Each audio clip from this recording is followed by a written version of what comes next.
Jada is she's very outspoken. She's kind of like the star of the house.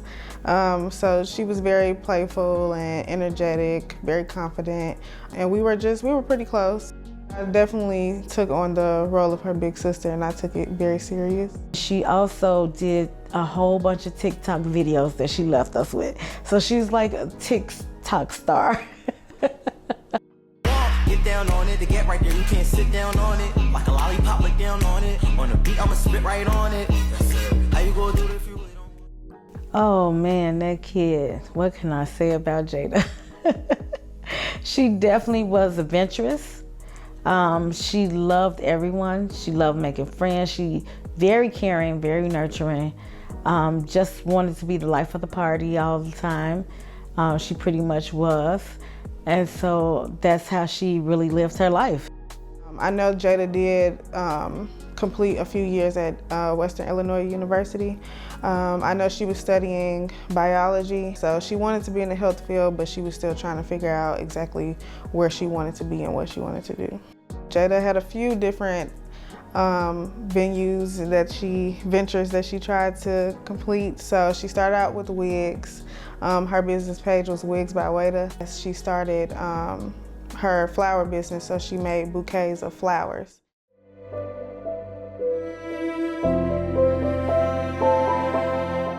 The last time that I seen Jada, when I was on my way out the door, she was on her way out the door with her boyfriend and her little dog, and she was going to go over to her boyfriend's mother's house to see her, and then they were going to go look at an apartment because she was planning on moving.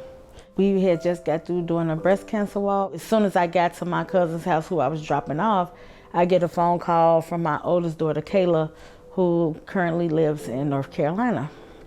And so she's asking me, have I heard from Jada? I had received a phone call. One of my friends had called me, and she was just like, they saying that something might have happened, your sister might have got hurt. They saying that your sister might have got shot. And I was just like, what? The first thing I thought to do was call my mom, but I didn't want to call her because I was like, I don't know, if it's, something, but I know that's the only person that can get to her quickly. That's when I got a phone call from Kayla telling me, I haven't talked to her, but someone called me and told me that she possibly got hurt. And I said, hurt? I said, what do you mean by hurt? And she was like, well, they said she got shot. I tried to call Jada, still no answer. I tried to call Jada's boyfriend, no answer. But luckily, I encouraged her to keep her location on. From the iPhones, you can track each other.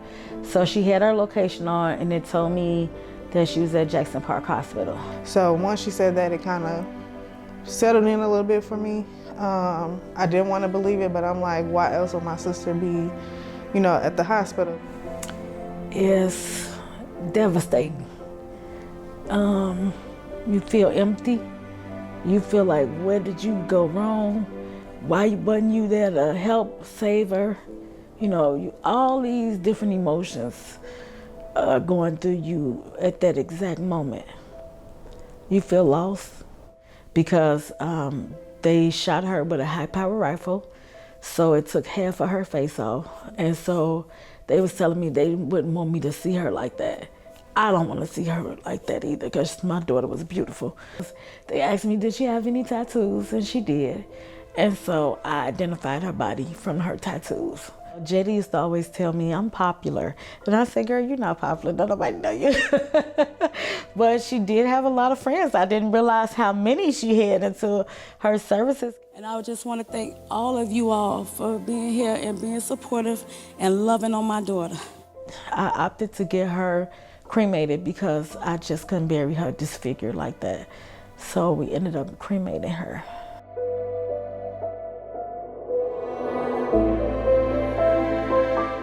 I spoke with the detective.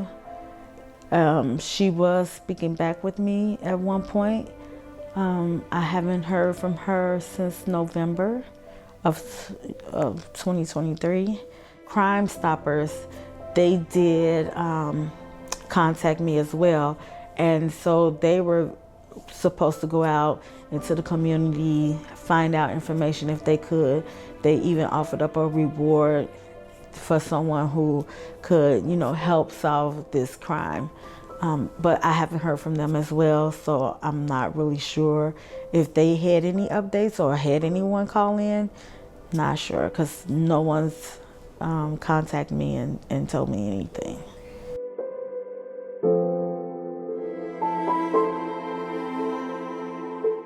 And so I feel like it's only when it's a Chicago police officer that has been taken away, then they are really investigating those crimes and making sure that they find the person who did it right away.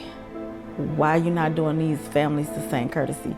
That's your job as a police officer, to protect and serve. When did we get out of that?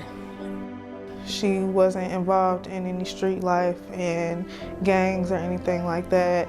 So whoever did this, we would just want the spotlight on them. This is her story, and it's very unfortunate and tragic that it had to end that way. But we just want to highlight her life, but also get the justice that she deserves, because she didn't deserve that at all.